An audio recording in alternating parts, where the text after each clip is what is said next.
Hi, hey everyone. Have you ever wondered why a ball rolls down a hill, but a racket can fly straight up? Today, we are going to unlock the secret of things move. Hi, I am Jamaica, a second year student from BSc Section 8.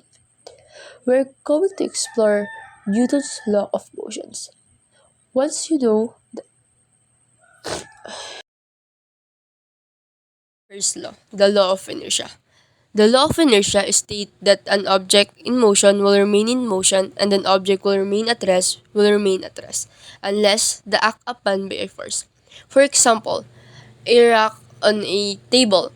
Kapag hindi mo ginalaw yung rock na yun, hindi din gagalaw yun. It will remain rest. Second law of motion or the law of acceleration. Imagine that the boy push his bike while his father push his car. Boy throw the ball into the wall. So the ball bounce back. So bounce back to the boy. Ito yung nag-explain sa ating third law of Newton's or mas kilala siyang sa tawag na the law of action and reaction. Problem number 1. Determine the magnitude of the resultant force acting on the bracket and its direction, measured counterclockwise from the positive axis. Doon mo tayo sa unang tanong. Basahin ko ulit.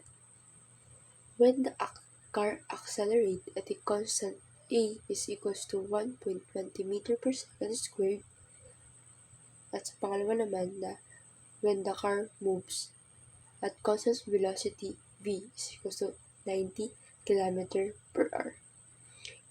Sa una, hinahanap yung angle na ito, angle ng sting. So, got natin dito. Nahanap. Theta. Alam naman natin na ang formula na para makuha yung force ay F is equals to M over A, which is A given na sa atin. Paste natin yan. Okay. Yan. Hanapin natin yung X and Y component. Kasi dito, habang may makita tayong triangle, mayroong pag-asa. Yun yung sabi ni Sir. Kaya, lagyan ng point, which is yung origin, para determine ito. Hanapin muna natin yung X component niya.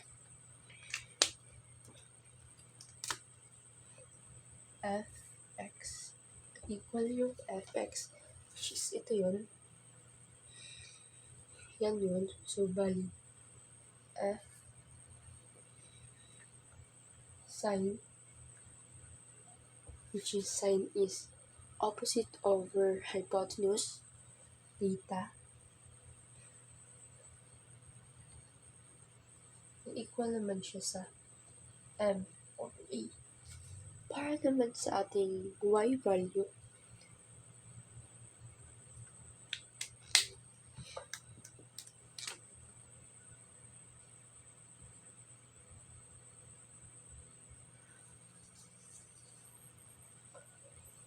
F, ito naman siya, bali magiging cos theta, equal naman siya sa M. So, ibig sabihin, ito at saka ito ay equal lang. Ito at saka ito ay equal lang.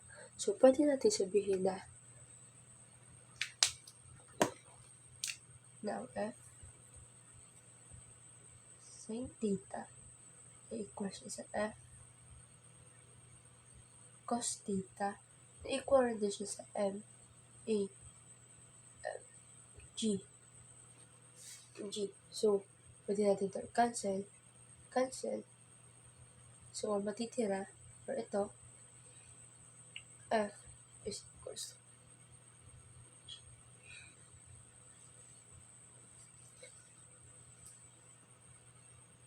is mo natin yan. Sine at cosine is equivalent siya ng tan. So, magiging F, mawawala na siya. Ito, kung mapapansin nyo, sine over cosine is equivalent siya ng tan. Kasi itong F naman na Itong F na to is maka-cancel. So, magiging tan theta. Yan yung magiging formula natin. Para naman mahanap yun. Since pero ito yung given acceleration at gravity. So, solve natin. Hindi ko nasutin ko. Pinara natin lang.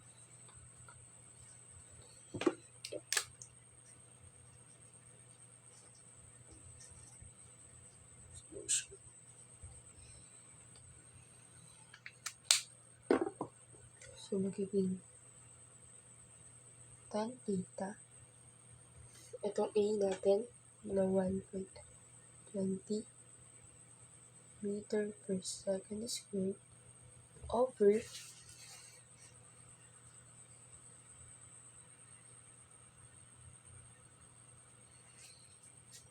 siya ng 9 ulit pangit siya static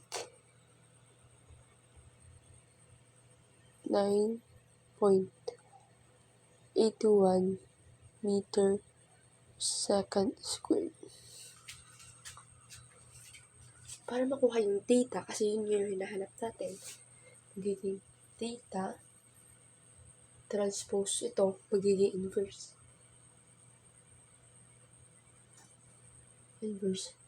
Tapos value nito.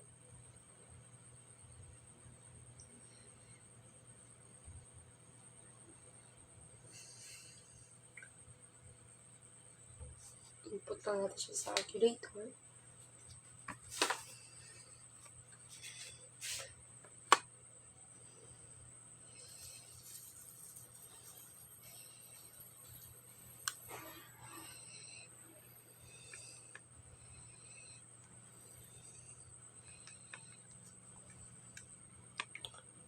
Six point.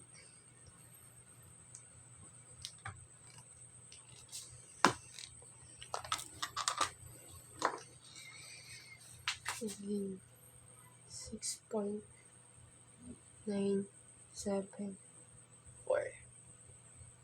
angle. Mali yan yung angle. Sulat natin siya dito. Angle nito ay 6.974. So, erase naman natin siya para sa problem number 2. Or, hindi pala siya problem number 2. Question number 2.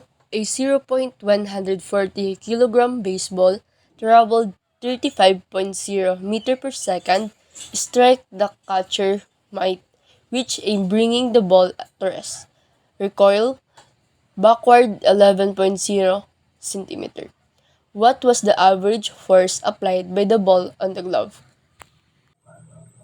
Okay, in our problem number 2, let's illustrate the given situation. This line indicates the x-axis. Let's say this is the point that catcher. So, C, yung catcher natin. When naman yung ball. Kung yung ball is papunta dito, itong catcher na yan, pupunta siya or magbabak siya lang. Ganon. Yung figure na yan, nag-i-explain siya sa law of action and reaction, which is nasabi ko na rin naman. Okay? Bago tayo mag-solve, syempre kailangan natin yung list ng ating mga given para mapadala yung ating buhay. Una, given number 1 or given binigyan tayo ng problem ng mass ng ball. Which is M is equals 0.140 kilogram. Meron ding bilis, velocity. Which is velocity